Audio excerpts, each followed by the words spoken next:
This Todd-versation is brought to you in part by Calavo Growers, the family of fresh.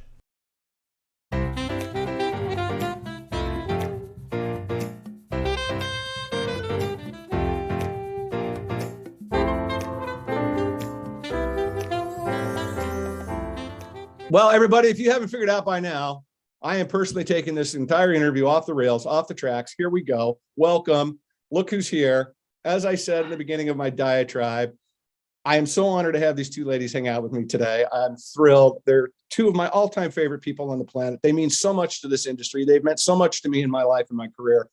I had no choice but to say, if I got the unicorns, I got to be a unicorn myself. So I'm coming in hard in the paint right now, unicorned up for this episode. So welcome, everybody. I'm not even going to get in that deep. Just welcome Nelia and Lisa, everybody. Just welcome you two. I am so stoked you're here. I'm so stoked to be here. Wow, you're with a unicorn. I mean, you didn't think you were going to get a unicorn today, did you? No, we feel very special. Yes. I feel special. I feel more special And than you do. look special. You look special, more importantly. Yeah. I feel special. I feel I feel weird, to be honest with you. I'm not going to lie to you.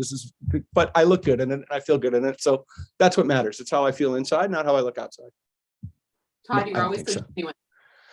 I know. I thank you. I appreciate that.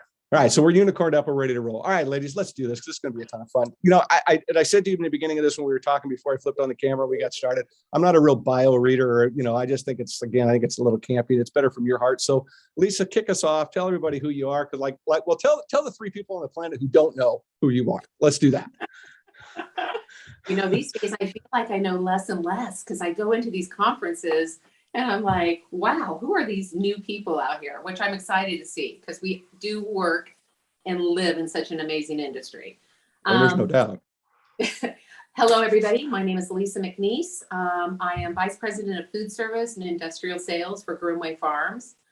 We are a leading carrot company, actually the world's largest carrot company here, based in Bakersfield, California. I've been with Grimmway.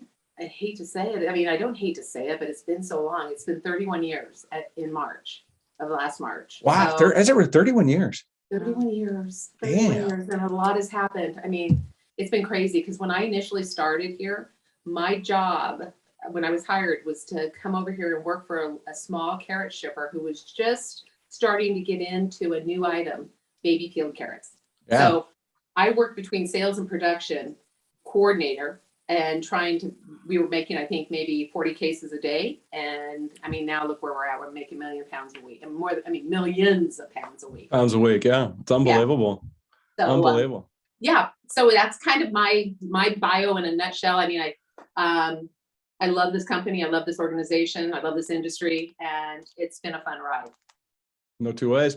All right, Nelia, for the other three people on the planet don't know who you are, go ahead. You go.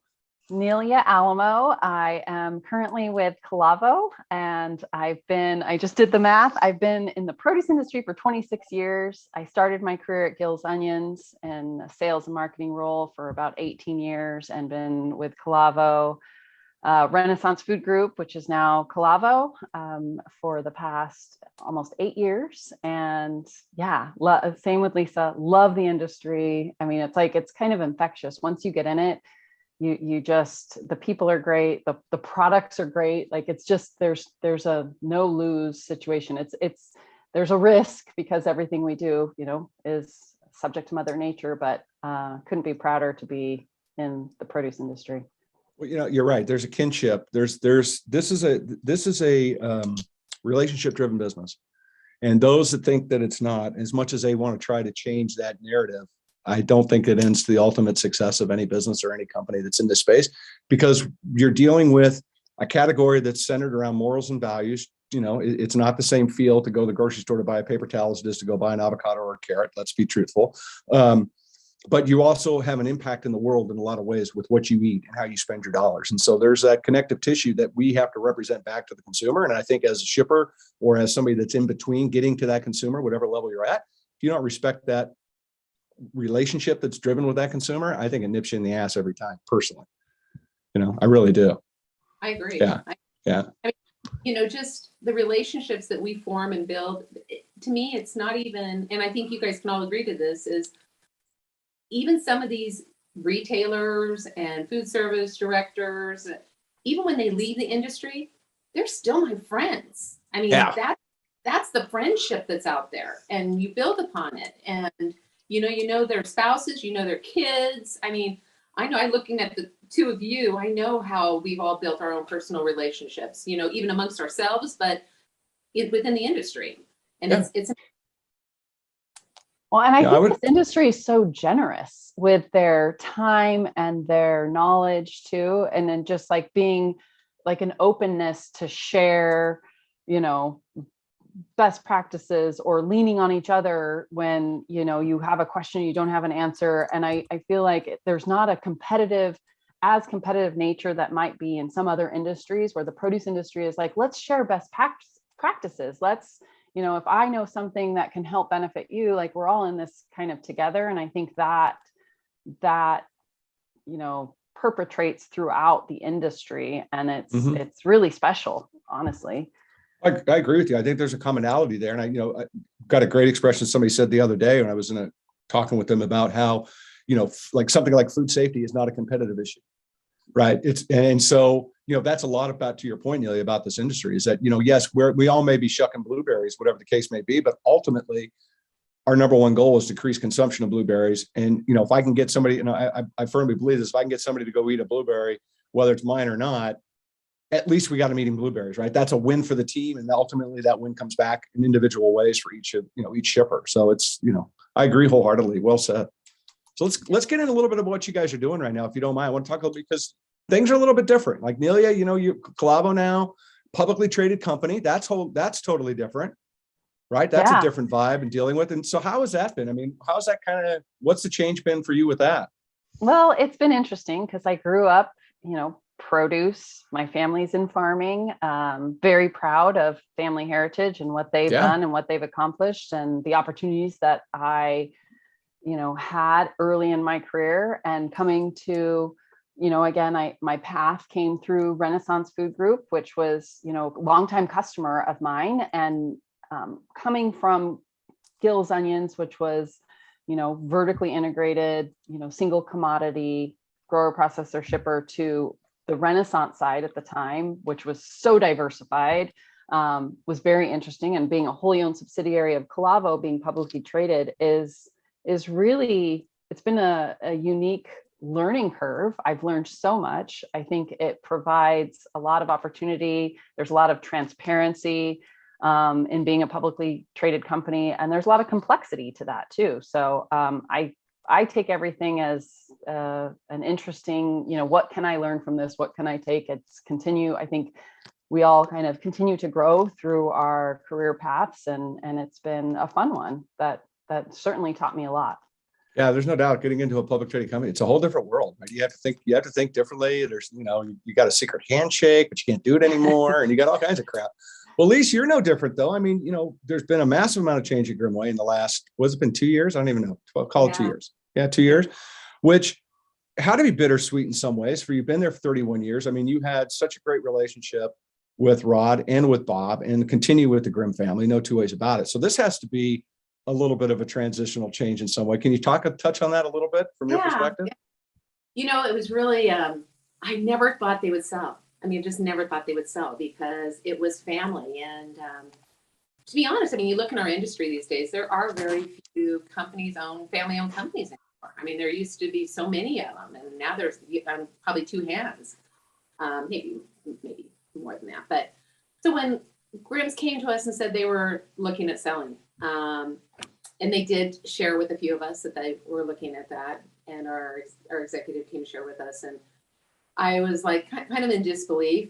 And the fact that they were, when they came to us, was like in September, and they planned on being sold by the first of the year. I was like, there's no way this is going to happen. You got to put up a sign in the front like a yard sale. Yeah, for $5. And you know, I am so happy for them. I mean, really, to think about this family and where they started and how large our company is. I'm so proud to be a part of this organization. But they had a few offers, and the company they chose, Chase River, which everyone's aware of, the Grimms felt was close enough to their culture. You know, they felt Taze was going to take care of us, and they have. Yeah. They're a great organization. They let us do our thing, you know. Not broken. No, and you know, exactly. They bought a successful company, though we've had a few challenges in the past few years.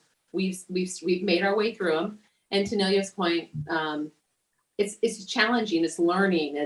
I mean, you know, I don't want to say it was a mom and pop store, Grimm's, but we started small and we grew. Yeah.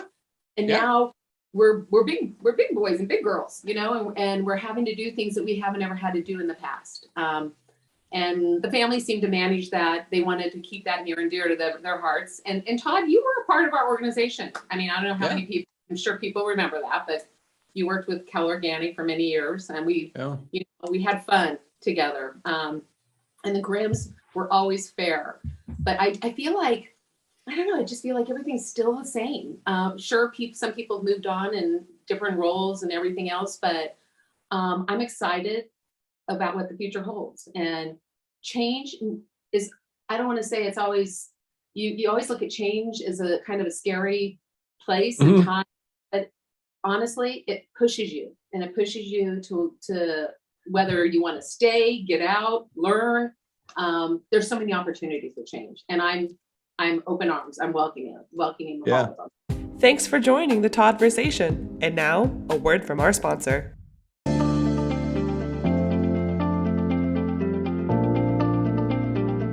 Hi, this is Nelia Alamo at Calavo. Thanks for listening to Todd-versations. At Calavo, we are the family of fresh. For almost 100 years, our passion has been bringing delicious and nutritious food to your table. From tasty, wholesome produce to our freshly prepared foods, Calavo is a global leader in the finest quality produce and a pioneer of healthy, fresh-cut fruits, vegetables, and prepared foods. Whether it's our farm-fresh avocados, tomatoes, Hawaiian papayas, or chef-inspired solutions including fresh-cut fruits, veggies, guacamole, and much more, Calavo takes pride in delivering our fabulously fresh products every day. It's our promise from our foodie family to yours. Check us out at calavo.com and learn why we are excited about your fresh possibilities ahead.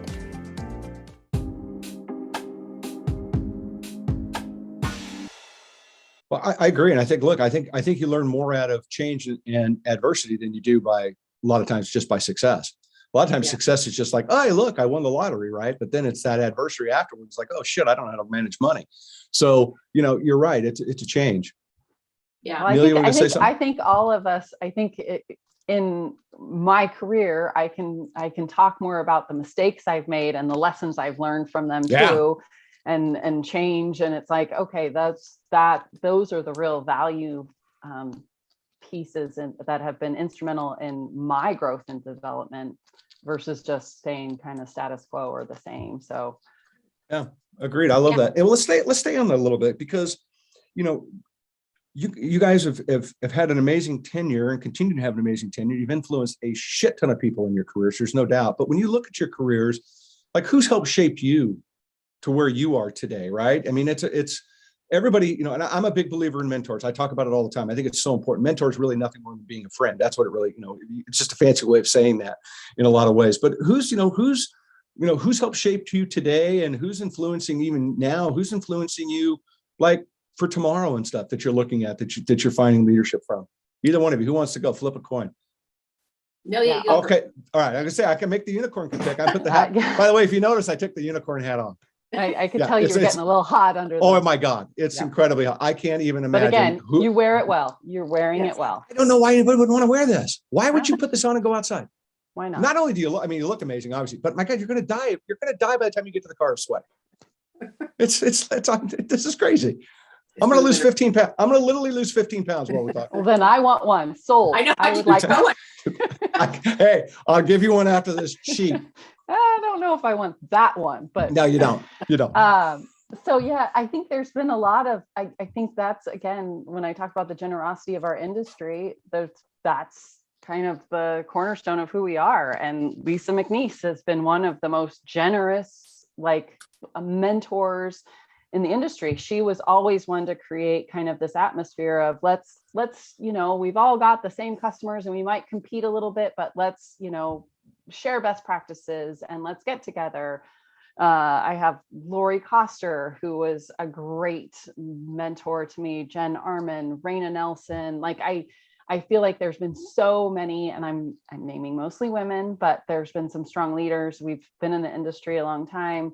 And I think there's a lot of those that we really admire that have kind of had amazing careers that I want to emulate after them. Cheryl Enlow, I want to shout out to her because she's someone on our team. But yeah, no, I feel like mentorship is so valuable in career growth. And I think even now with the virtual environment, I think there's been some opportunities to do some mentorship.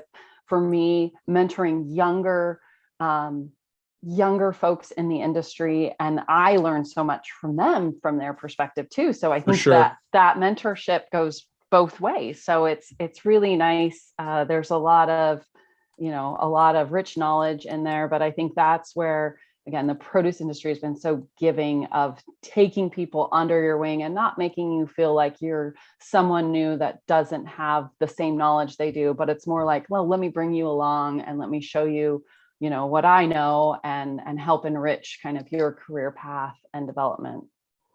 I love that. Lisa, how about you? A lot. It's funny because it's like you said, mentorship is friendship. And a lot of it has been just kind of the camaraderie that we've had with so many wonderful women. Recently, we were at OPS, and Nelia and her sister, Nikki, Lori Coster and Gina, my sister, Michelle, and I, all produce women, got together. Now, those know that Gina and Lori are now, they were owners of Man Packing. They're no longer involved. But I enjoy the camaraderie, and Lori has been all those ladies have been wonderful mentors for me as well, because you continue to learn. I don't care if you're not learning every day or wanting to listen, then you shouldn't be around this industry, because everyone has something to offer. No matter how long they've been in this industry, it's whether they're fresh. I love these new young adults coming in because I personally am not that tech savvy. And so, they come in and they teach me things and I'm amazed. And then I'll ask them, please, can you educate me and teach me a little more? Because I don't want to just go say, hey, can you do this for me? I want to be involved in it too, as well. I should have them come over and make my VCR stop flashing 12.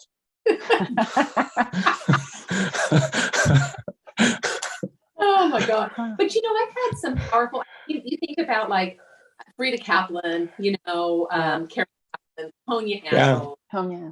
They were always so wonderful and caring and, wanting to teach you things. And I think if you really, really listened and paid attention, you can learn so much from them. And then I've had some wonderful men as my mentors as well. And, they've been, I think about the Frank Padillas of the world, Dick Spezzano and I worked side by side for so long after he retired, and now he just recently retired again. So that is one person I always thought I would love to emulate, because he's an amazing man, where he was in retail for so many years and had the respect. And yet then when he went out on his own, he still had the respect from the industry. And that says a lot about people. And that's another one's Reggie Griffin, which Todd, you and I, and Nelia, we all did a lot with Reggie as well. The amazing Mr. Teeter. Yes. That's another story for another time. No.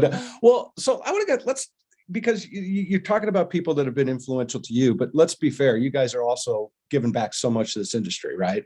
And it's really what's important to me. And this question is really important, because I think that as we talk to young people today and people listen to this broadcast and see what we're talking about, and it's really important to be thinking about, what are you doing to give back, right? It's real easy to be, an armchair quarterback. I mean, the best people that played in the NFL talk about Monday morning, right? Not in the game on Sunday type of a deal. So why, what has it taught you giving back to people and giving back to the industry? And more importantly, why does it matter? Those are kind of my two frames. And I have a third question I'm going to throw at you after this one, but I don't know, whichever wants to take it. Neil, you can go first on this one. What's it taught you about giving back? Well, there's growth opportunities. I get as much as I can give. So if I can give back, it's something that I can learn. I think involvement in our industry has been huge from Lisa said, it's so much more than just, mentors. It's true friendships. And again, we work in an industry that is about essentially health and wellness. We're selling produce. We're selling things that are good for you. And there's ways that we can give back to the industry and create awareness amongst our categories that, again, there's no downside to that. So for me, it's been instrumental, and I've been grateful, I think, for the opportunities that I've been allowed to give back through various trade associations. And I'm really, again, thankful and grateful for those opportunities. But I think there's so much value in that from a lot of different aspects. Yeah, for sure. Lisa, how about you? What's it taught you, and why does it matter? You know what? It's humbled me in so many ways.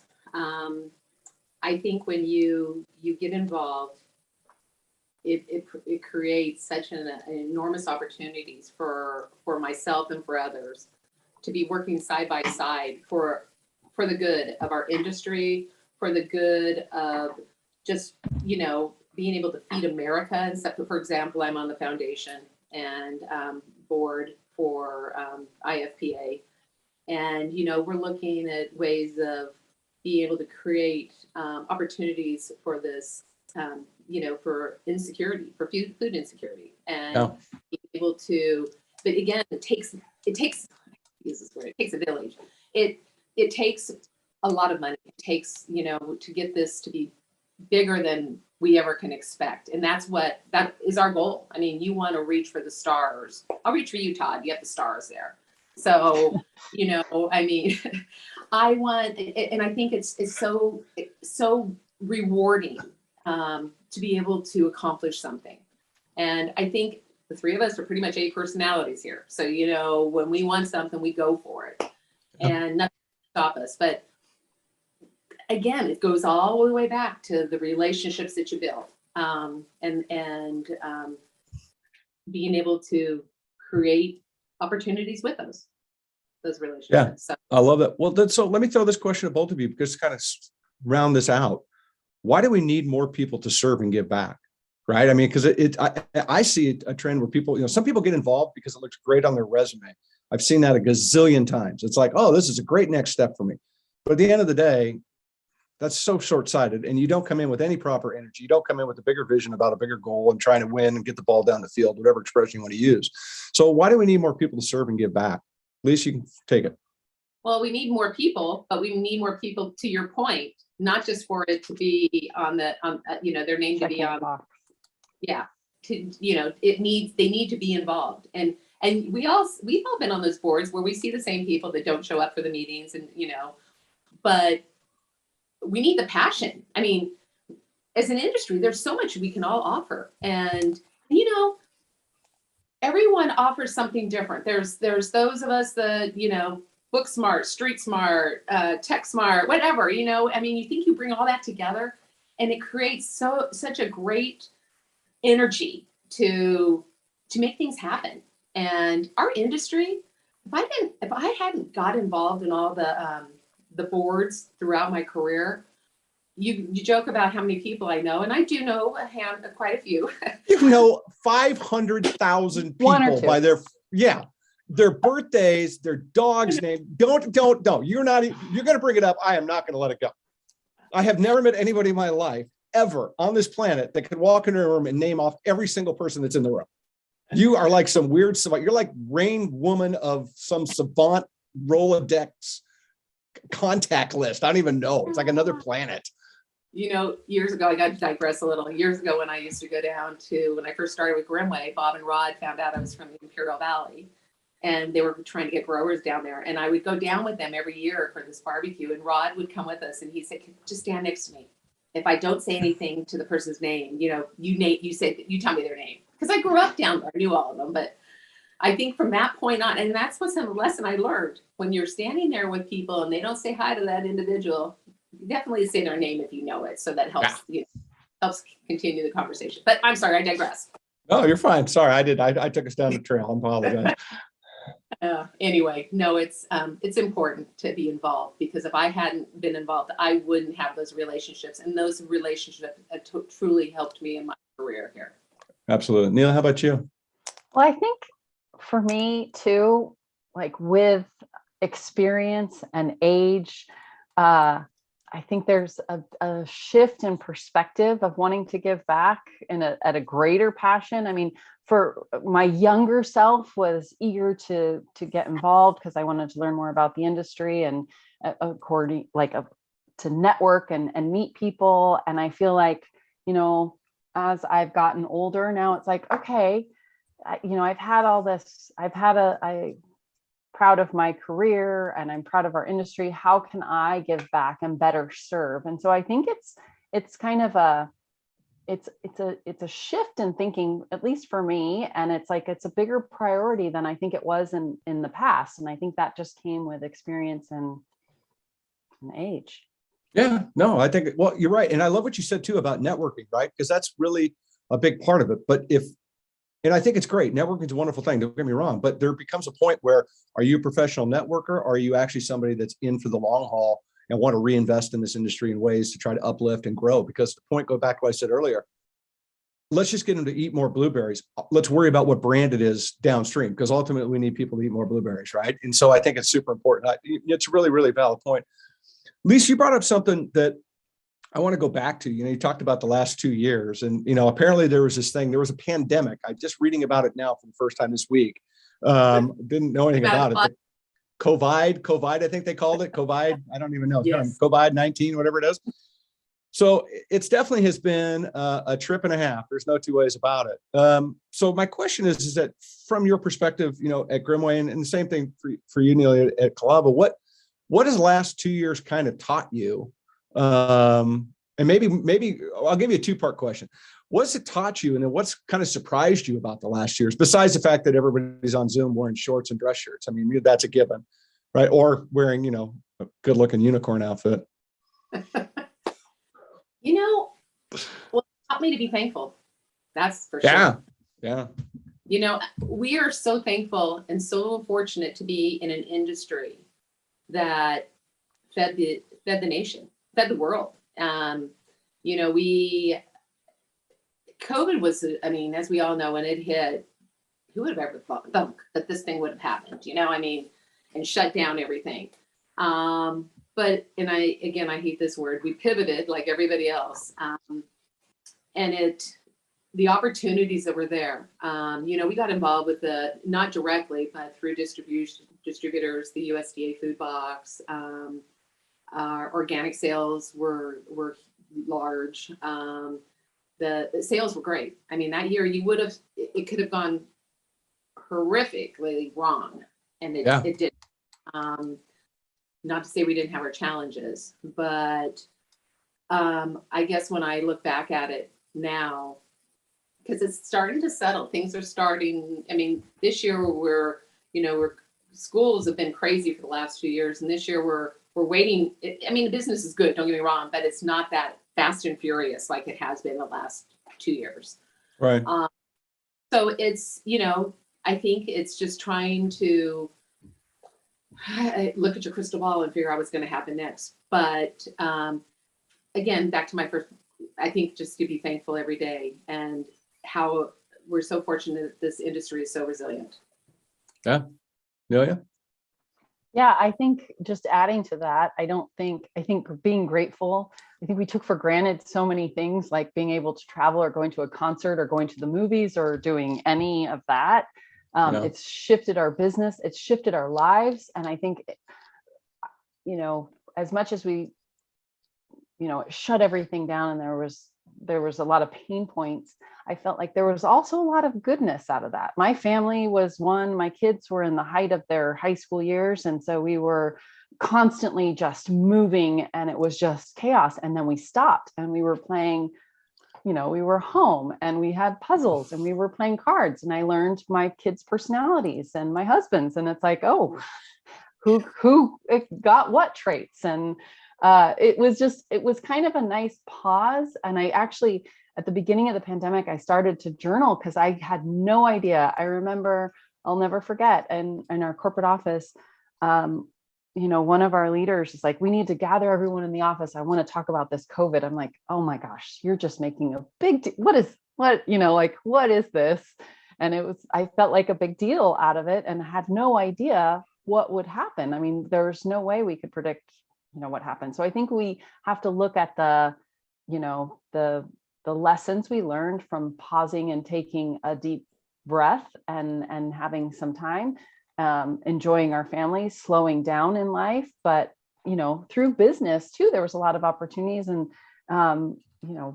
professionally speaking, I'm like, well, this is where, there was an opportunity for marketing assets. We were used to seeing people in person. So like, oh, here's a new channel for us to kind of shine and help support, because we have to change the way we're doing business. And I think, that's a big lesson, is that we all have to learn how to pivot. Yeah. On a dime. Well, there's no two ways about it. But, it's what's interesting too. And I want to kind of get into a little bit about consumption, since we're on this train of thought. It was say what you want to say, right? This whole thing was unbelievable. It was crazy. You can point fingers anywhere you want. It doesn't make a difference. But the bottom line issue is this was really actually a good thing for the fresh food business, especially fruits and vegetables. People were at home. They were on they had nothing to do. They were online. They were looking at the food channel. It's like, oh, crap, I'm going to go cook chard. I'm going to go figure out what to do with papaya, whatever the case may be. So we saw this, natural growth in a lot of ways of people back at home, reinvigorating about their food, thinking a little bit harder about it, and putting more energy into it. And with what the two of you have done in the past, and I know that you both are on the same page I am, that consumption, let's increase it. Let's get the conversation. Like I've said 3 times about the blueberry, the same analogy, right? Let's just figure it out. One of the things that concerns me though, is things change, right? As economy changes, this and that, is that we lose track of that, right? We start to go back to our ways. You go drive down the street and there's 37 cars at McDonald's today, right? And we've changed. It's very easy to go backwards, right? It's real hard sometimes for us to all go forward. So how important is it, do you think, to keep the conversation up about increasing fruit and vegetable consumption, in front of the consumers today? Fight for it. Nelia, you're the marketing person. I'm making you go first. Well, I mean, again, there's a lot of the products that we offer provide a solution outside of the health and wellness, but it's about convenience too. So I think if we can make things easy for consumers to access, and again, I don't care, to your point, we're selling a category. So we're selling fresh cuts as part one of our categories. Sure. And so we sell time to consumers. And so it should be about, they're able to access it. It's not complicated.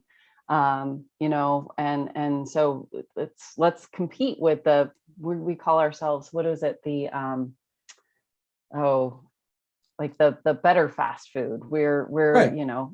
It's fast and it's convenient, but it's healthy. So yeah. I think just playing up those kind of those key themes around our products is important to remind consumers that, produce doesn't have to be overly complicated. There are a lot of options when it comes to health and wellness and what we can offer for all consumers.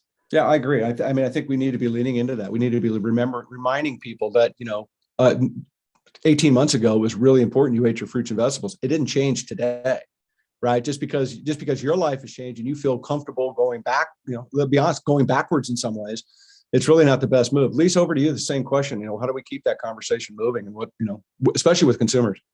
Well, yeah, with the consumer part, yeah, I was actually going to look at a different angle here, was with food service, just with food service, food service pretty much shut down for a while. Yeah, you guys got your asses kicked. On the food service, we really did. But yet it's starting to come back. And I think what we're trying to do, because labor has become such a huge issue, they can't get the people to work. And so we're trying to really, rather than sell them a commodity product, is really look and give them value as far as the marketing materials, the education to their district sales reps and into the chefs of how they can better use the value added items, pre-cut items, ready to go. So, Yeah. and I see that in the same way, kind of to Nelia's point, as far as value added items, what we do with the carrots, the sticks, the shred, the babies, you know, we, as you know, we slice, dice, cut carrots any which way. And so, and we do a little on the organic side, but we mostly commodity, very little value added on the organic side. But I think with consumption, and you got to be very careful here too, because of whatever we want to call it, the recession or whatever these days, the cost of goods, you know, the way we look at maybe marketing more items is through different packaging, you know, whether it's microwavable, snacking, whatever it may be. Sure.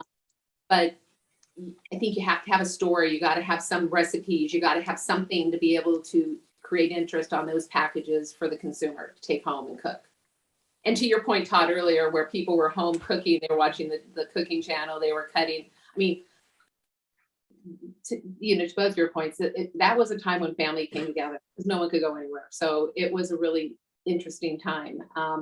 And I think people realize we don't have to go out all the time.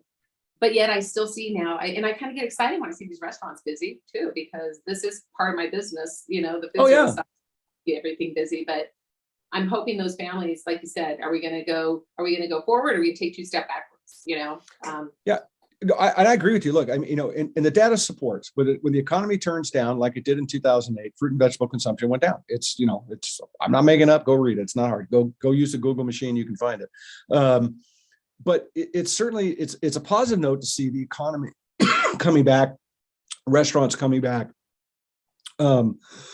Excuse me, I'm all choked up. I'm getting fur. I'm actually getting fur. That's what's happening.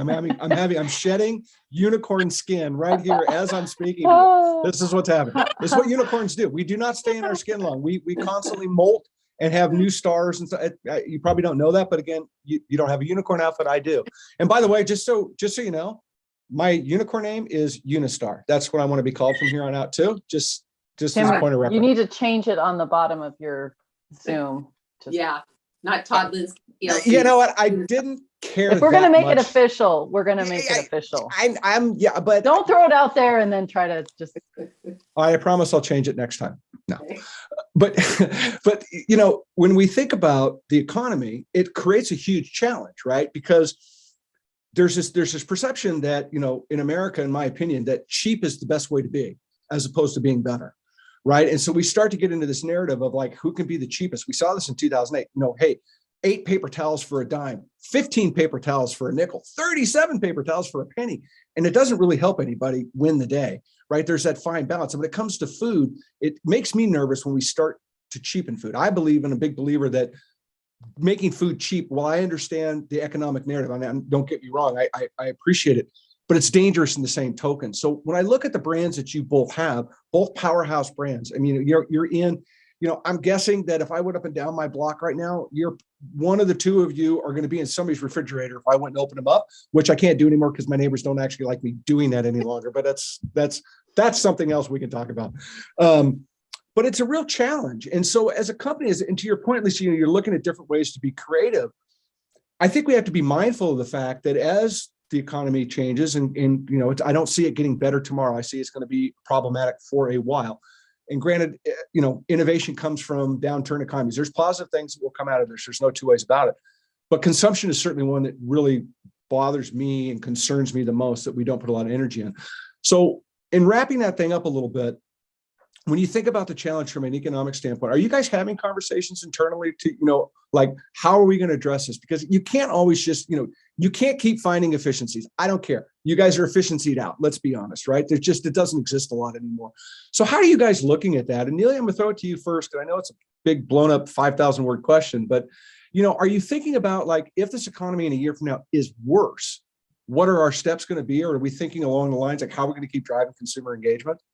Well, I think it's about innovation. So it's how can we innovate to support that? And again, innovation doesn't necessarily mean that it's bigger and better, but what are we going to solve for these consumers' needs? So whether it's through packaging innovation or varietal innovation or product innovation in terms of the diverse portfolio, I think that we've got to continue to look at that and make sure that we're solving to hit kind of all those marks, because there are a lot of different needs out there. And there's no one size fits all. And so we do have to have solutions for the different economic channels. And again, I feel blessed to work with Calavo with such a broad product portfolio. So there's a lot of different ways we can address that through that kind of innovation. So yeah, I like that. Agree. Innovation is a big byproduct of, economic change. Lisa, how about you? I mean, you guys, what are you guys looking ahead at, like what if scenario? Thanks for joining the Todd-versation. And now, a word from our sponsor.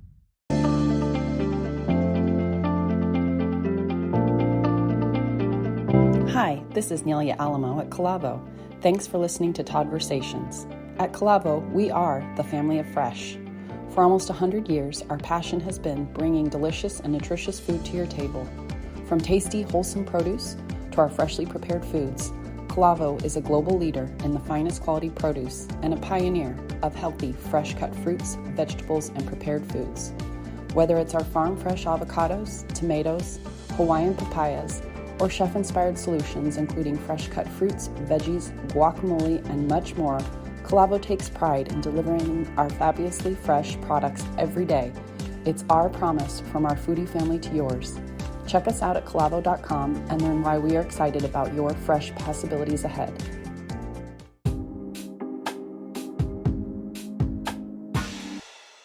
Oh, we're looking ahead. Let's face it, doing business in California isn't easy. The cost of labor, water, everything, fertilizer, packaging, gas. I mean, it's ridiculous. So I think, what we are addressing now, and it's no secret, we're harvesting out of Pasco, Washington. We do that in the summer months. We come back here in the winter, and then we go over early winter. We go back down to Georgia down in Georgia and Florida area and harvest out of there. And we actually have a facility out of there. We're doing babies and stuff. So we're looking at ways because water is a huge issue here. Let's face it, unless we have that, what is the super flood that they say is coming or something, whenever. But what? California will screw that up too. Well, so to be able to grow, we're looking at seed growth. We're looking at higher yields. I've seen this through more CPG and stuff. When you're going in the grocery store, you've seen same price for an item. It used to be 12 ounces and now it's 8, Yeah. The old shuckaroo. Yeah, exactly. No one's paying attention. Okay, I got it. But, we are definitely mindful what's happening. We are definitely being proactive rather than reactive. And just as we continue to maneuver through these next few, through not the next few years, who knows, forever. We've got to look at creating value.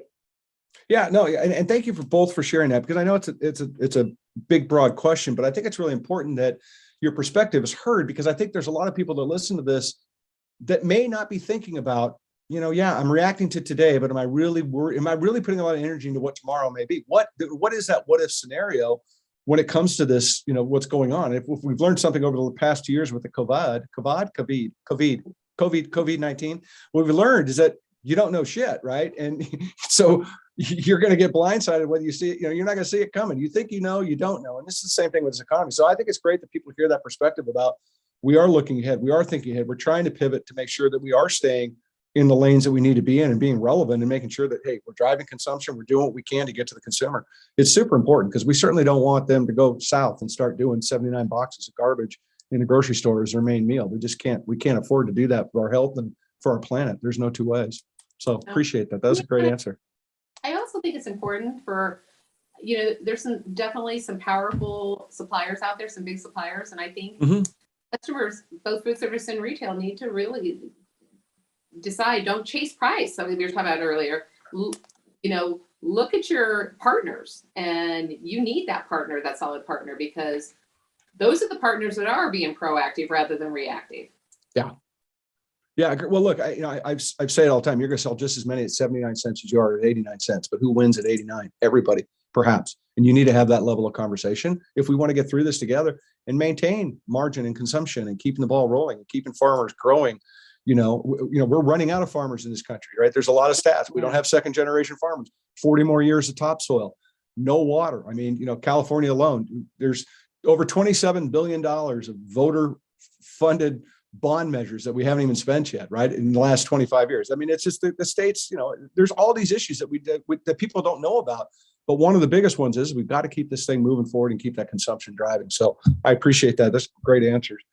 I want to go back to something that I'm big on, and that's talking about equality, and especially with women in the produce space itself, because being around as long as I have, and you guys as well, right? This is not our first week, our first rodeo. When you all started, women were a minority in this industry, and they certainly were not in a position of wielding any power. There weren't really a lot of women CEOs. There weren't really a lot of women vice presidents. It was just a different time. But it's changed drastically, and for the better, no two ways about it. Like to your point, some of the women that you listed, there's some people out there doing some big things, and there's just such great people to be around. Talk to me a little bit, if you wouldn't, from the perspective of like 20 years ago, whatever, just from the past or whatever it might be. How has women's roles changed in this industry? Tough question, big question. Go, Lisa, you're ready. I can see it. Look at her chomping at the bit. She's like, give me this damn question. I'll answer this. You've known me long enough. What do you mean I didn't wield power? Well, okay. Point taken. You know what I mean? In generality, yes, you were a baller. Yes, you would kick. There wasn't a door that your foot wasn't afraid to go through. Trust me. And you know what? Even if no one thought I did, I believed it. I did. So that's damn straight. So no, you're right. And you know what? And I should have mentioned two of them. And honestly, when you said mentors, but my biggest cheerleaders were Bob and Rod Grimm. I mean, oh yeah. And Rod was, I remember Rod at times, we'd be at a conference table, this big old conference table. I'd be the only woman there in our organization amongst 15 men. And I was in sales, and Rod would sit there and go, if no one has anything to say at this table, get out of here. Because I want your input, whether you think it's good or not. We all need to hear what everyone has to say. Yeah. And I think with him and Bob, because Rod unfortunately passed away at a very young age. And then Bob and I traveled a lot together. They were, they were always ones that believed in me and felt that I could, I'm going to digress again, but I remember once Bob and Rod and I talking, and Bob was upset because he called this large Southern California retailer and he would not return his calls. I called him and he called me back. And Bob would go, I don't get it. Why does he call her back? He goes, because he'd rather listen to a nice voice than a grumpy old guy, And so in many ways, I think women had advantages. But the most important thing was you had to earn their respect, and you wanted their respect. That, and once I think, at first men would call me. I mean, I remember I dealt with the New York produce market, and I was 27 years old, and they were calling me sweetheart and honey bunny and everything else, on the phone. But it didn't bother me. I was like, you know what? So what? I call them sweetheart back, or whatever. So, of course, it's changed a lot. Our industry's changed a lot, and for the good, yeah. So I believe that, yes, it was a tough time for us, and yes, it's gotten, I don't want to say easier, but it has leveled. The playing field's more even. Yeah. Yeah. So I just consider it fun times. It was a growing curve, and challenging. Yeah. Yeah, I love it. Nelia, how about you? What's your opinion on how things have changed?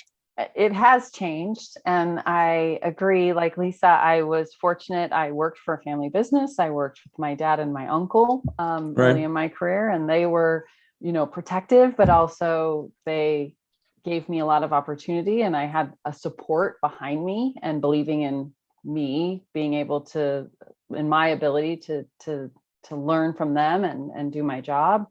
But there was a lot. I mean, the industry has changed so much, and I wasn't, the world has changed a lot since then. And so there's a lot of things that I guess, I don't know whether it's good or bad, but you just like the sweeties and the honeys, okay, the patronizing there that went on, but it didn't stop me from knowing that I'm gonna, do my job and I'm gonna make the sale and I'm gonna get this done. And so it didn't, just deter me from that. And you just kind of learn to live with it, I guess, if that's it just was part of the nature, and it's evolved. And again, we're in a different world now. And I'm grateful for the time that I started in this industry, and I'm still very proud of the industry then and now. So it's for sure it's changed, and glad to have a role in it, whatever. Yeah.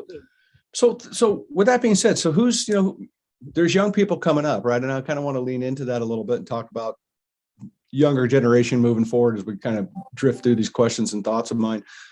Talk a little bit about who's out there today that is impressing these young people. Let's get some shout outs if you want. You don't have to if you don't have any names, but I think of some people that are out there today that are, I think, making a major impact. I think like a Heather Fuller at Braga is one that comes to mind really quick. And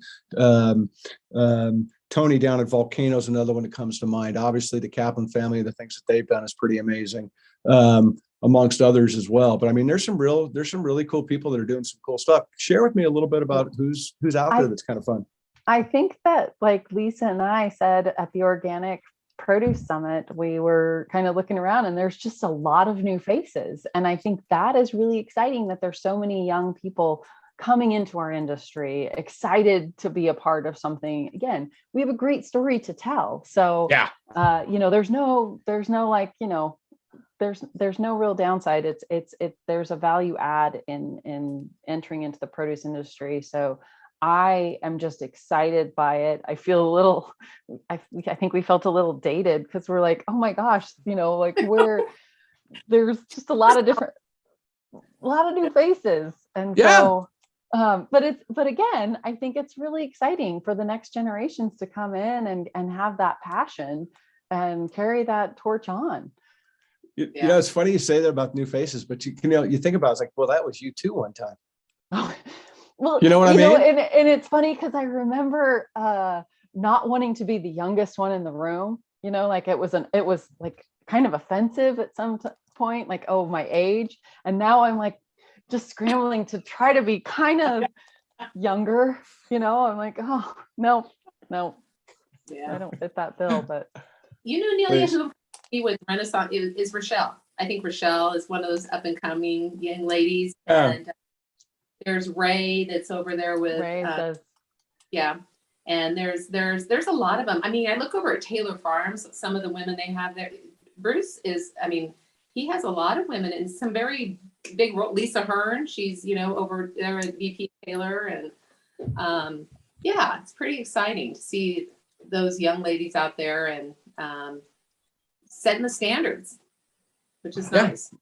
I love it. And again, I think it all comes back to what we touched on earlier about, getting involved beyond networking, being a part, asserting yourself out there, having the confidence to go do that, and because once you quote unquote, I want to call it, it's not really this, but once you're kind of quote unquote in the club, man, it becomes a lot easier just to do more things and to get more involved and to ramp up what you want to get in, whether it's I want to work on this issue. I like this issue. My company loves this issue. It becomes so much easier if you just get yourself out there. So to me, I love to see these boardrooms, with women involved and these panels with women involved talking about things from that perspective, because I think it's incredibly important that we have a multiplicity of perspectives when we go to tackle these issues. Right? We really do. Let's face it, the guys have fucked it up already to this point. Let's get some girls involved and see if we can't fix this thing up a little bit better. Right? Go back and look at some of them. It's like, come on, guys, you let us down on some of these issues. So no, I appreciate that. But let's lean into this a little bit more if we can. I'd like to talk about this. We've talked about a little bit about the next generation of folks that are starting out in this industry, right? And the easiest question I'll throw out there is a softball question. Lisa, I'll go to you with it first. What advice would you give folks at this point starting in the industry? Okay, so I got to tell you guys this. No, I went to the archives today. I had to have my prop as well. It wasn't the prop I was looking for, but I'm going to show you guys something. You have an archive. What does that mean? We have like a vault? You guys remember this? It was a blue book. This is a red. I got the cobweb. This is actually 2006, March of 2006. But there used to be a thing. Remember, do you remember when we used to open this book and go? It was my Bible. It was it's how we did business. I actually think I should tell the Packer or whoever does these blue books now that they need to do one at least annually. At least, I mean, because everything's, online, which is fine. Virtual, But yeah. this thing, it's in front of you. I used to, when I started out in the industry, I was told to at least call at least 15 to 20 customers a day to try and get business. And that's what I did. Cold calling them, picking up the phone, not texting or emailing.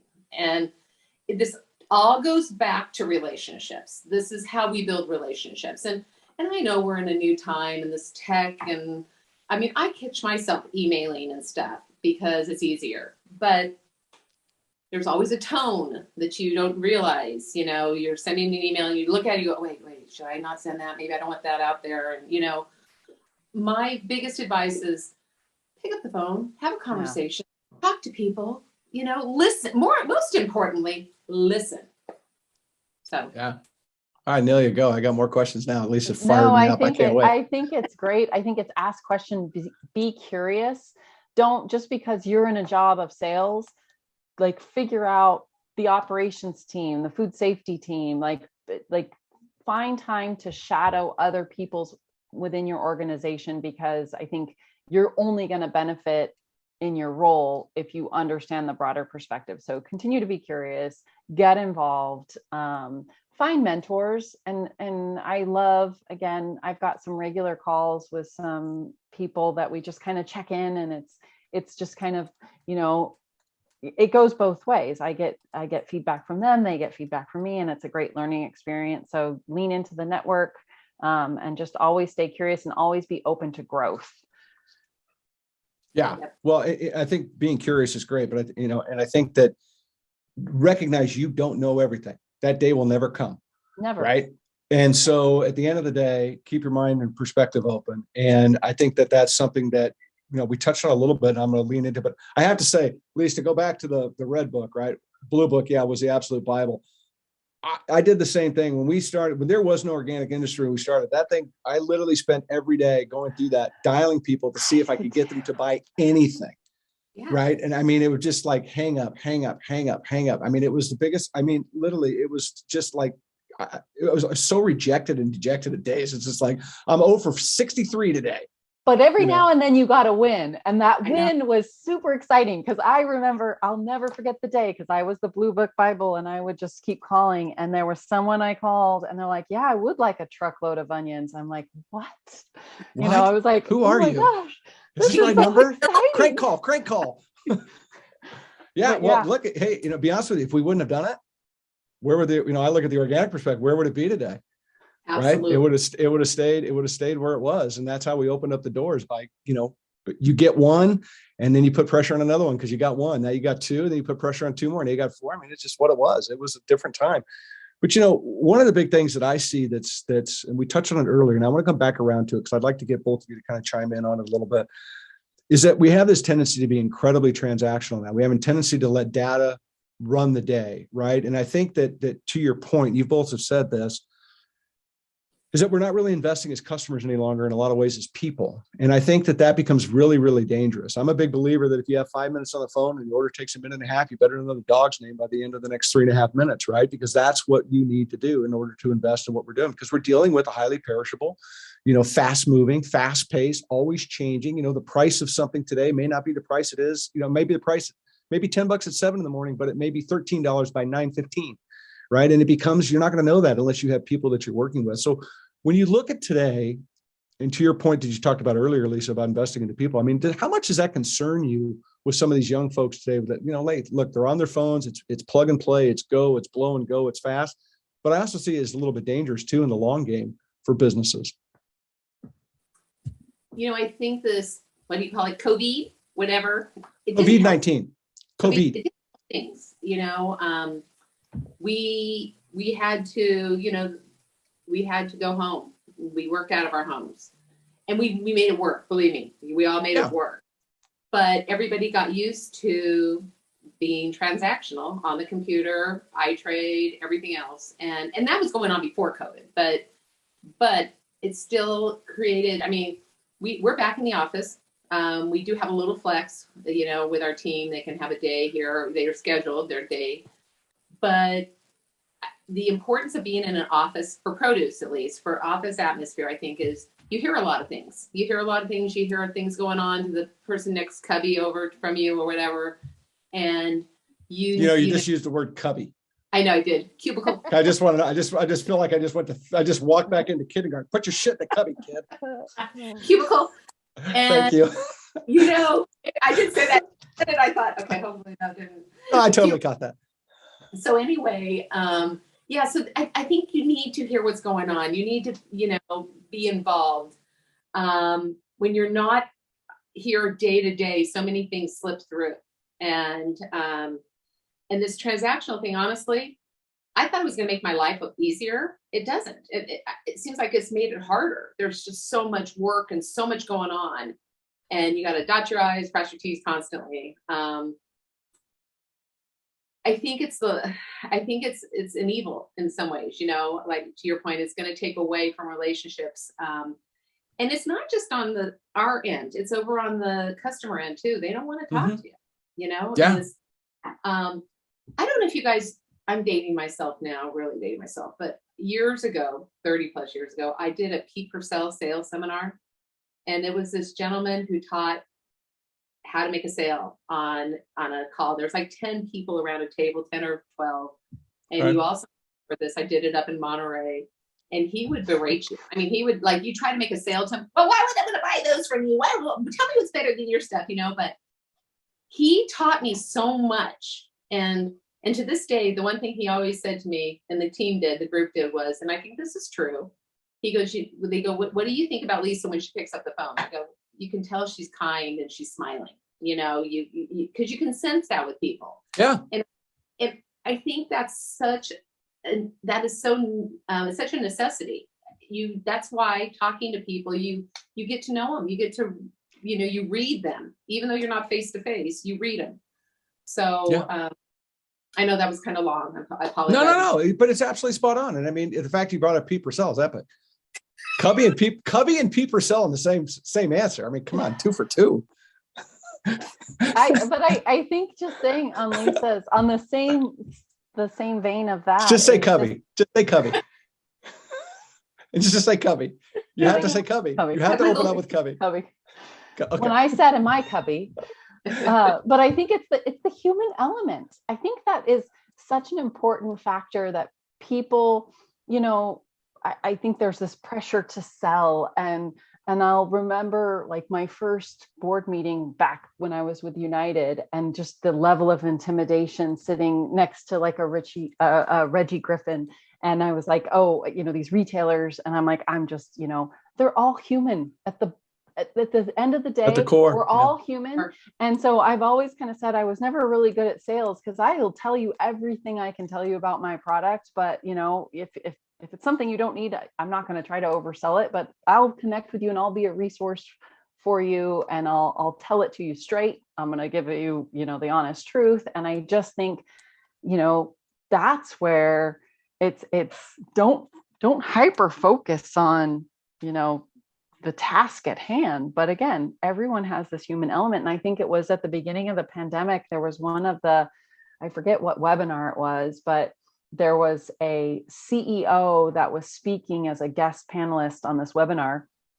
And all of a sudden the camera shut down and, the audio left. And then they came back and they're like, okay, all my kids are home doing, schoolwork. So I had to shut everybody down. And I'm like, it just made them so much more like, real. And I was like, we're all human. At the end of the day, we're all human. And so how do we connect with those, with people and make those connections and then, add value to what they're doing and tell our stories. And, I think it's just, let's not forget that. Yeah. Somebody gave me some advice long ago that, sometimes ultimately you'll make more money off the produce you don't sell than the produce you do sell. And I think that's something to remember, that it's not always about grabbing the PO. It's an important part of the whole business. You got to have them to, turn on the lights. I get how the game's played, but in the same token, there's value in people. There's value in relationships. There's an understanding that where we come from is, a category that's driven by craziness, right? I mean, it's driven by perishability. It doesn't have a long time to talk about stuff. You got to go. And to your point, everybody's human, right? We all, everybody opens up their eyes the same kind of way in the morning, and off we go. And we care about the same things. We want to be hugged. We want to be loved. We want to be made valued. Those are important things. And I think when we get away from that, we hurt ourselves, because we are an industry that's connected in ways morally and with values and stuff. So yeah, well said, ladies. I love it. And we said cubby, which that's going to be a hash. Did you see my cup? It says, it's cool to be kind. I'm not being unkind at all. I'm just bringing up cubby. I mean, hopefully there's a hashtag cubby that we can lean into. We can do it. We can, or at least a new drinking game we can start. Yes. Every time somebody says cubby, you got to throw a shot back. I'm loving that game. I love it. This has been a blast. Tell me what's next? What's going on with the rest? What's exciting, Grimmway? What's exciting, Calavo? More importantly, what's exciting coming up for you two? Go first. Go, Rochambeau. Who's going first? I don't know. I'm starting to travel again. Honestly, I think I've learned over the past couple of years, I don't need to travel as much as I used to. But I still like I like that human element. I like seeing the customers, ready to get back out there. And, a food service, again, trying to get the sales back to where they were pre-COVID. COVID. Yeah. COVID. They won't put a warning label up. We say COVID. We'll fool them. Yeah. I'm excited. I think, every day is a new adventure, and it's always, to me, this industry's fun. I mean, it's nice to be able to have a job that you enjoy going to every day and meeting people and stuff. I'm so blessed and so fortunate. So I guess, getting back out there, seeing people. I expect the IFPA, the Global Summit, is going to be huge, because I've just noticed these summer events that we've gone to, the organic show and food service, and other Southeast Produce Councils coming up. They're all busy. Everybody wants to get back out and touch and feel, just be present in the moment. Yeah. I love it. Nelia, how about you? What's going on? What's exciting? Yeah, Calavo's exciting. We've had, a lot of change in the past year, but we've got our new branding, which is exciting. We've got some new products coming out. It is nice to be out in person, at trade shows and seeing people in person. So I think there's a big future for the company for sure. And I'm really excited to be a part of it and to continue to learn on my professional career journey. Personally, I'm about to be an empty nester. So I've got, that doesn't suck. Nope. I'm sorry. I'm not excited at all. I'm really going to. No, I wouldn't be. It's hard. No, trust me. Yeah. My daughter will start and join my son at Cal Poly, which they're both third generation. We have a long legacy. My dad, my uncle, my husband, my stepdaughter, my son-in-law, and now both my kids are all Cal Poly. So shout out to Cal Poly Proud. Go Mustangs. Go Mustangs. So I'm really excited for that. And yeah, cheers. Good. Good ride. I love it. What a fun chat. We're all going to college. Woohoo. Oh, good God. Yeah. Something tells me that you would just be at the punch bowl at the sorority, just hanging until 3 a.m. I'm trying to be the house mom. I'm trying to be the house mom at the fraternity house. This might be my secondary job, but you know what? I could literally pledge in this outfit and probably get in today's world. For sure. I'm just saying. I could see. Yeah, I'll come. I want to come to a. If you're the house mom, I'm coming. I want to come to some party. They play football. I'll come over. Well, maybe it'll just be this house. We'll have like our own fraternity house. Done. Not a problem. Yeah, that'd be fun. And if I show up like this at your house, I could literally be a celebrity outside. I've got a disco ball. The cows would love you. The cows would look at me like, holy shit, the mothership is landing. The mothership. So yeah, like I said, holy cow, I threw that in there. And that was nice. That was a nice. Well, touch. I try as much as I can. That came from my little cubby up here. I love it. Ladies, I love you both immensely. I appreciate you. You are literally the highlight of my life today. It has been so much fun putting this together. It was so much fun to say, let's do this and to get it on the books and make schedules aligned. Like I said, I got the unicorns and I had to be a unicorn. I mean, why couldn't I do that? I had no choice. It was so worth wearing this god awful outfit that I bought at Walmart in the women's department at a onesie, which is just, by the way, I'm offending myself in this outfit, to be quite It looks frank good with on you. you. I do look good. The Walmart department. Are you stalking women in the Walmart department? It was on the end cap. I'm not going to lie. It was on the end cap. And I knew this was coming up and it popped right into my head. And I said, done, let's go. What's the biggest size? And I should have said, do you have a bigger size? I literally cannot feel my left leg any longer in this outfit. That's the truth. It's just cut off all the straight. I'm dying here right now. I'm slowly dying in a unicorn outfit. Not the way I thought I would go, but I'm okay with it. Oh my God. You brightened my afternoon. Thank you. Yes. You're welcome. No, I appreciate awesome. you both very much. Much love to you. Thank you. Come back anytime. This platform, Thank you. I'd love to chat. This is fun. I think people are going to get a lot out of it. And I look forward to seeing you guys somewhere, sometime soon, for sure. Not on Zoom, No. you know, Live in and God, maybe we can grab a drink or something. Let's go. done. Okay. You know what? I'm already dressed. Let's go. I can reach you anywhere. Yeah. Somehow I'm pretty positive walking outside in a 104-degree day and this year, I literally will implode. It'd be like a flash of light and I'll be gone. Yeah. I'll go back to the unicorn spaceship. So thank you both for being here. I appreciate you very much. Thank you. Thank you for having us. Everybody, thanks for hanging out with us. We appreciate you too. Don't forget, go inspire somebody like this conversation I know did for you. It's very important. Just saying hello to somebody is a source of inspiration. It's not hard to do and we all can do it. It's not a big lift. So let's make sure we keep doing it because we need more of that in this planet. Thanks for everybody. Check us out on social media. We hang out there because that's where they tell me we are and the cool kids are there. So why wouldn't we be with the cool kids wearing unicorn outfits? Anyways, TLC _Todd-versation all over the place. We appreciate you. We'll see you soon. Take care. Thanks, ladies. Love you both. Bye. Love you. See ya. Love you too. Bye.